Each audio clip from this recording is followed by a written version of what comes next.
A lot of these are new units, man. A lot of these are new units or duped. Ooh, damn. Hercule flying on Boo? Will this be good? It's a single, though. Hercule flying on Boo for single. I don't think it's going to be good. Ooh, crack. Well, never mind. Shut the fuck up to me. Double? What the fuck? Who the fuck is... Dude, holy shit. Ladies and gentlemen, you are reading that correctly. You are eligible to get tested for COVID-19. It's looking like the meme of the second wave ain't looking like such a big meme, bro. It's looking like some serious shit. Yeah, someone in my family ended up getting coronavirus, and I probably have it because I woke up today feeling absolutely normal, except I don't taste anything, which is weird because I usually wake up with the taste of ass from the night before. So I low-key got corona. It's low-key in my system. It fucking sucks because I literally took off of work this week for the PS5 release, as well as to study for an interview. At this point, I think I'm just going to study for the interview. I'm going to say fuck the PS5. I'm not going to play it because I'm probably going to get sick tomorrow or Saturday, at which point in time I'm not going to be able to think. I just pray to God I'm not super sick to the point where I get fucking pneumonia, because if I get pneumonia, I'm going to have to cancel my interview.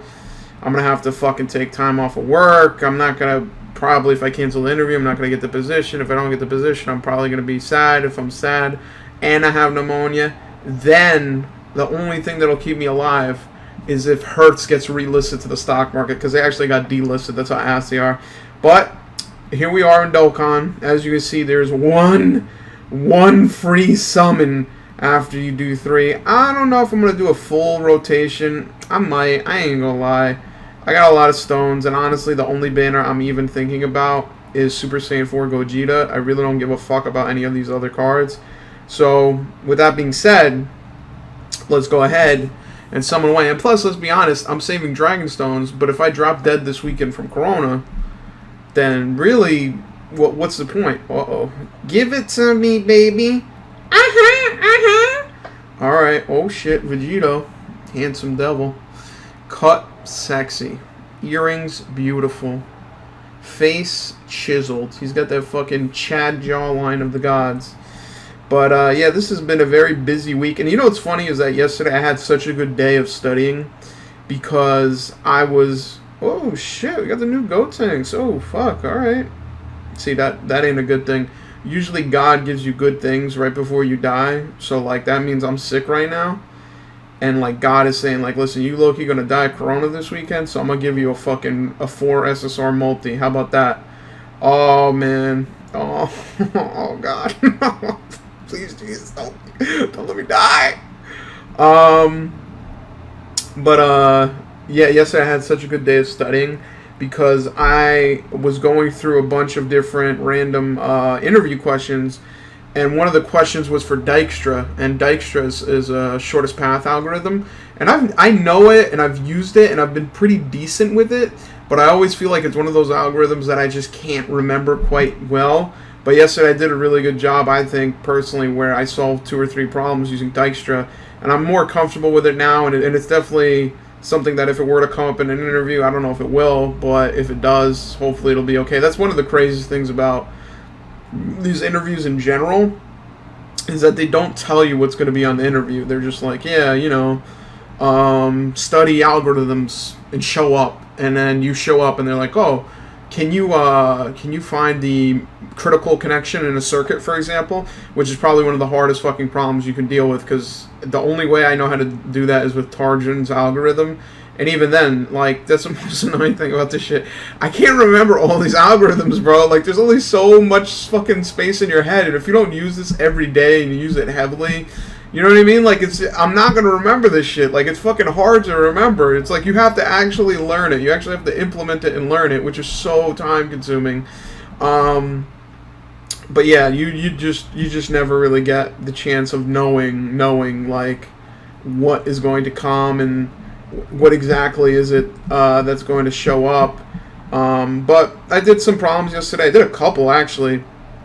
And it's funny because I literally thought to myself, I was like, damn, I'm doing a great... I literally said this to myself. I was like, I'm doing a great job with this fucking problem set. Like, I'm just killing this shit because I had a lot of time off. Like, me personally, I've realized that if I get too much in my feelings and I think too much about stuff, I'll turn into a fucking choke. Ooh, give it to me. Give it to me now. Oh yeah.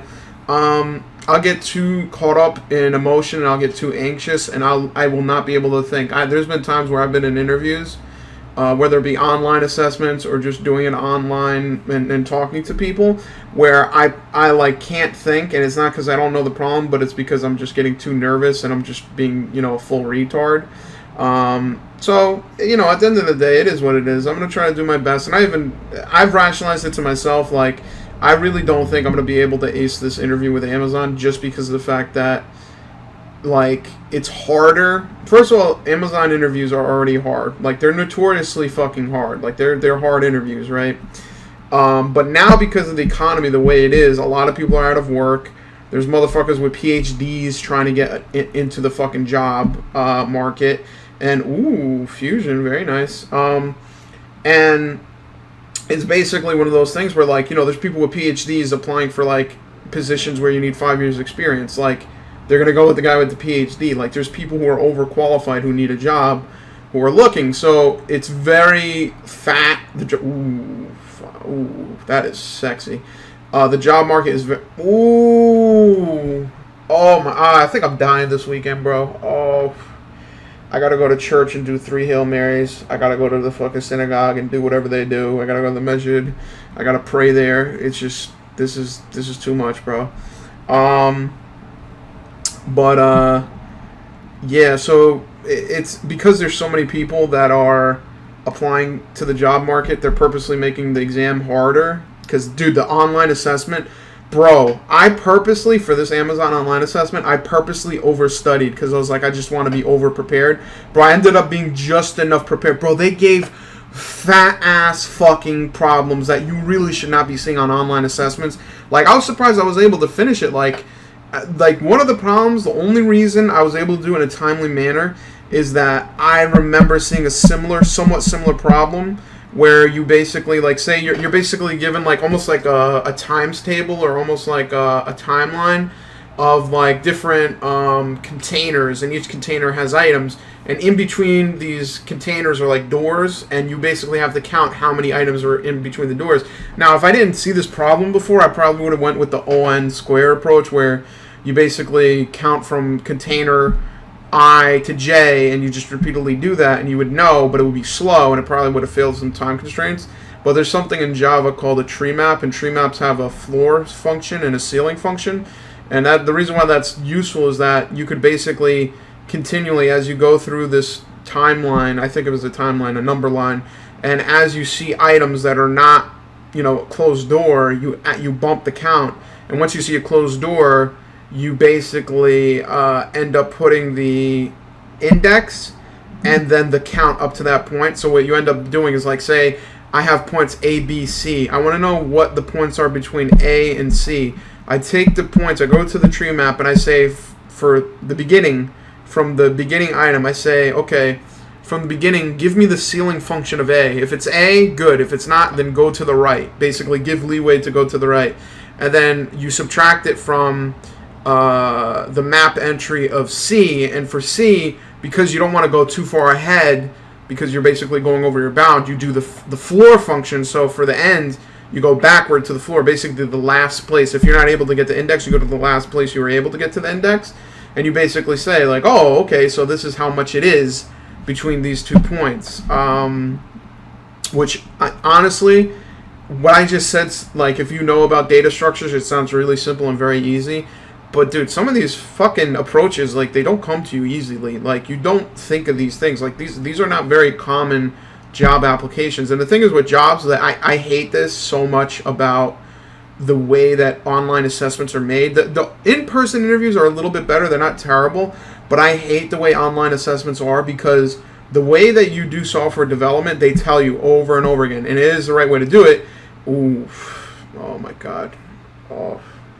Just this God telling you something bad coming. The way that you do the way that you program is the idea is to use test-driven development. Oh, that's FIGO tanks, nice. Test-driven development. The idea is that You write the tests, then you write the code, and then you continually run the tests until you can get them to pass. So you're basically doing it where it's like you know something is faulty, and then you know it's working.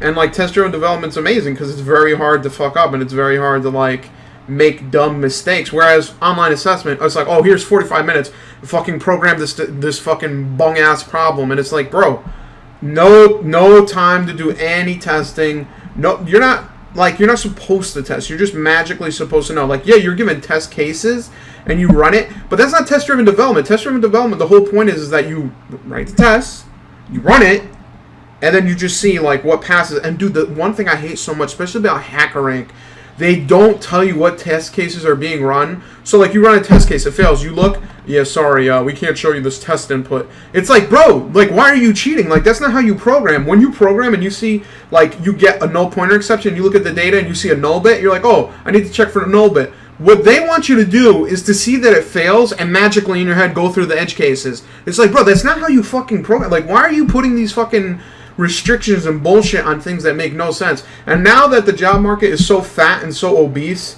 like, it's ridiculous. Like, the tests are ridiculously hard. They basically only want the best. They already only wanted the best, but now they're just, like, fucking pulling your leg and basically saying, like, yo, listen, if you're not able to solve this fat-ass problem, we don't want you, period. And it's like, it's so stupid. It's so fucking dumb. But, as you can see, we did a couple of summons. I got a dupe of the Go Tanks, which is pretty crazy. We got a couple of tickets, right? So I guess I'll do the one ticket summon. That I'm gonna call it quits. I'm not gonna get greedy, man, because it would nice to get that boo. The boo does look pretty cool and pretty interesting, but like I said, Super Saiyan 4 Gogeta. That's literally the only person I care about. I don't care he's not an LR. I know people were like, oh, how come? Because a lot of people are speculating and saying that Super Saiyan 4 Gogeta would be the newest LR and said it's UI Goku and Jiren, I think. Which is fine. It's cool. But I definitely think that they would have done a better job had they went with Super Saiyan 4 Gogeta as an LR, because that's what a lot of people were expecting. That's what a lot of people thought. And that's what I would have liked more personally. I like UI Goku, but they already have an LR UI Goku. They already have the TUR UI Goku, which was super hype. Like, I feel like people like UI Goku, but it's not, and the show isn't running right now. That's one thing about UI Goku that was like, oh yeah, definitely, that makes sense, is that when he came out, it was on the release of the show. So like the show came out with UI Goku, right? And then at the same time, Dokkan also dropped UI Goku, so I was like, oh shit, that's kind of cool. It's like it's show tie-in. But now, like, the show isn't running. I know the manga is, but I don't, like the show and the manga aren't the same thing. And I feel like UI Goku is just kind of like cool, but he ain't what Super Saiyan 4 Gogeta is. And let's be honest, Super Saiyan 4 Gogeta, I understand he did get a new card as a new 2UR, like that is being added. That's cool and all. Oh, nice. Dude, I can't wait until Mass Saiyan's Easy A comes. That guy's a fucking monster. But I know Super Saiyan 4 Gogeta is cool and all with a TUR, but I definitely think that an LR was warranted just because the first TUR was kind of like poorly, like the way they did the rollout, the to-be-released leader skill, the shitty SA animation, stuff like that. I feel like they could have done a little bit of a better job with that, so I feel like it would have been redemption. And plus, there's only, right now, on JP, there's only 2 Super Saiyan 4 Gogeta cards, whereas on, well, I think the same, well, yeah, I guess the same is true for UI Goku. There's the Int UI Goku, and then the STR LR UI Goku, so it's not that many of them. Like, they're, like, premier units, I guess, but at the same time, I feel like they should have just made the Super Saiyan 4 LR Gogeta. I like GT more. It could be arguable about, like, the show. Like, there's certain parts of the Super that were pretty good, I'm not gonna lie. Like, the Goku Black Saga was pretty good. The Tournament Saga was kind of boring. GT has some retard fucking storytelling, but their character design is amazing, except for Baby. Don't look at this. That's a bad example. But in general, like, the Super Saiyan 4s look cooler than Super Saiyan God, in my opinion. Super Saiyan God, Kaioken, and UI Goku do look, like, they look cool, but they're nothing compared to the fucking, the goddamn ape fur of fucking Super Saiyan 4 Gogeta and Super Saiyan 4, Vegeta and Goku. Damn, Vegito fucking on the tickets. I don't know what it is. I don't know why my luck is so up with the Go Tanks banner. Like, it's fucking ridiculous. This is like the third Vegito just on his banner. But in general, Tien? Ooh! Ooh! Yo, this Piccolo is so dope, dude. I think one of the dumbest things they did was that they didn't make this card called Piccolo fused with Kami or something like that. So you can't run him with another Piccolo, because I would have loved to run this guy with like AGL Piccolo or even LR Piccolo just for the defense buff, but you can't have more than one Piccolo. But damn, that's bad. I love that. Piccolo's fucking badass, dude. Damn! Yo, look at that. My boy Piccolo heard me talking. He said, I hear you calling. I hear you calling, son. I hear you out here. And then, whoa, shit. Your boy Bergamo. Damn, dude, that's a god tier ticket summon. Jesus Christ. A lot of these are new units, man. A lot of these are new units or duped. Ooh, damn. Hercule flying on Boo? Will this be good? It's a single, though. Hercule flying on Boo for single. I don't think it's going to be good. Ooh, crack. Whoa, never mind. Shut the fuck up to me. Double? What the fuck? Who the fuck is... Dude, holy shit. What the... Yeah, listen. I'm 100%... I pray I don't die this weekend, but I'm going to the ER at some point. Because God doesn't give you good shit like this without giving you bad shit later on. That's a fact. Don't ever forget that. Whenever things are going good in life, just know the bad stuff is right around the corner. That's why I don't want to die this year. Maybe next year, but not this year. 2020 was so bad. It was so shitty that 2021 has to be at least twice as good by default. If nothing happens in 2021, it'll be double good. It'll be doubly good. And Pfizer just came out with a vaccine. Don't tell me I'm gonna die before the fucking vaccine come out, bro. Don't tell me that. I'm gonna tell you something. If this is an SSR, I'm gonna be shook. If it's not, then whatever. That's par for the course. That's better for me. Oh, rainbow text. Yo, this ain't looking good right now. Yo, don't do this. Don't. Yo, don't do this to me.